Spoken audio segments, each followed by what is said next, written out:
Welcome back to another edition of Random Videos. And today's topic is around language. If you're interested in words, if you love languages, then you might find this interesting. If not, then this is not for you. But I've always been interested in languages. I've always been interested in words.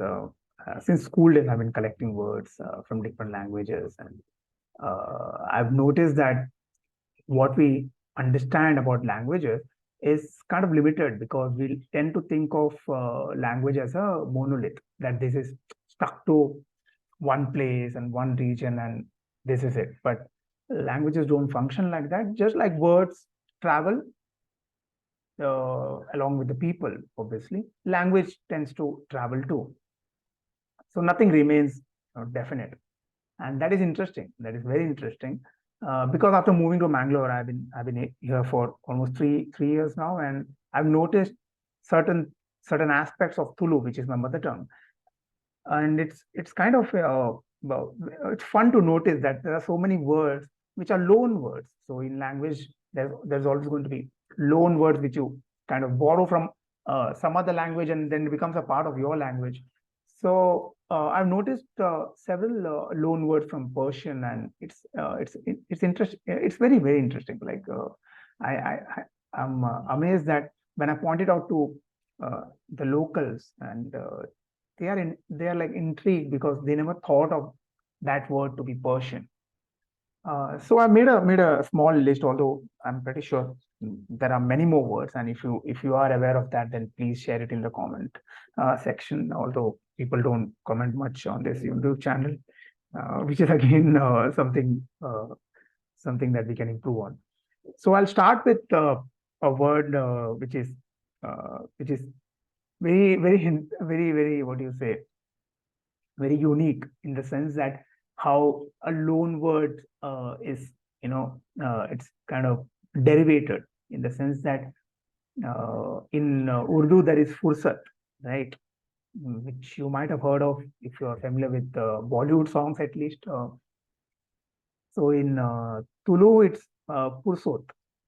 So first sounds become P, and SA sounds become SO. So there are many more such words, and I have akal on my list here. Akal, although it's almost same but a bit differently. So in Urdu it means intelligence, whereas in Tulu it's more about consciousness. Are you aware? So it's not entirely about intelligence. It's more about uh, do you have the akal for this? Like in the sense that are you even conscious? There is barkat, which is a word of auspiciousness in the sense that uh, it's more of a blessing, whereas the exact opposite, a curse word is also there, which is barbad. So I've heard people say both these words. Like interestingly, my mother mentioned barkat while we were in a temple during a ritual, and I found that very interesting, very ironic. And there is Gulabi. Gulabi is also a name for girls. I'm pretty sure the new generation, the upcoming generation, is not interested in such old word, but Gulabi is also there, which is obviously a reference to rose, the color of rose. There is a cuss word, which if you are aware, even remotely aware about Mangalorean slang, then you might have heard of it. It's Beversi. Now, interestingly, Beversi also has Persian root. It comes from Bewaris, which is without any family members, without any kith and kin. Basically, somebody who is a bastard, somebody who doesn't have anyone. So uh, that is the origin. There is takat. Takat obviously is Shakti. It's power or energy. There is Javaner. Like Javaner is for youth. Now, interestingly, Javaner is a derivation of Javan, which is obviously which has roots in Persian. There is Jawabdari. Jawabdari comes from Jawabdari, which is basically responsibility. So you'll hear the word Kanun a lot. Like, are you teaching me Kanun? So Kanun obviously is from Persian Kanun. There is Ladai. Ladai obviously is reference to fight. And Karchi. It's interesting. Like Karch. Karch can be since it comes under the bracket of Indo-European languages, you will see Karch used in Sanskrit as well as in Persian. So Karchi is a very interesting take on that. So one more thing that I've noticed about these words is they travel through Dakkani and they travel through Kannada too, because even in Kannada there are some words which are literally like of Persian origin, but they are so subsumed that you can't point it out because it become part of Kannada now. And similarly, there are so many words in Tulu which are loan words, but they are so strongly held now that nobody cares about the distinction anymore.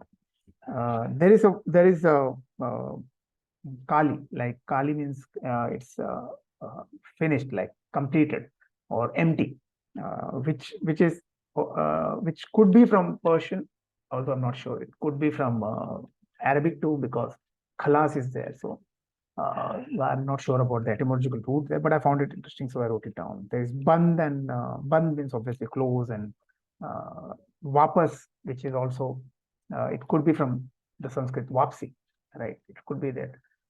But I found these two words interesting because they are spoken by Mangaloreans who stay in Bombay. You rarely hear it amongst locals. Bachao. So bachao is a very funny word because bachao is a reference to what do you say, that I'm safe, like I survived an accident or a bad event.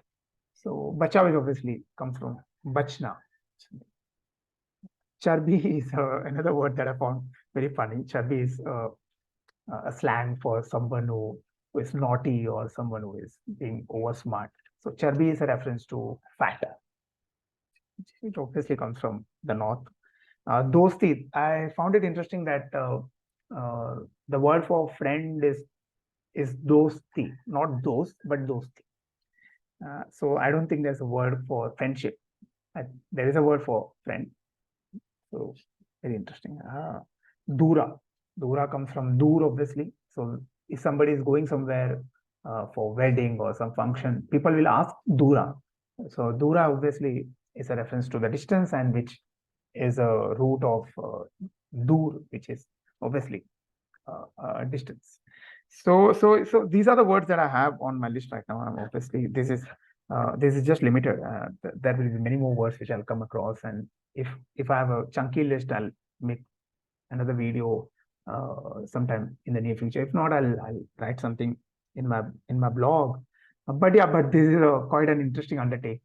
So I thought I'll share this with fellow. What is the word for people who are interested in languages?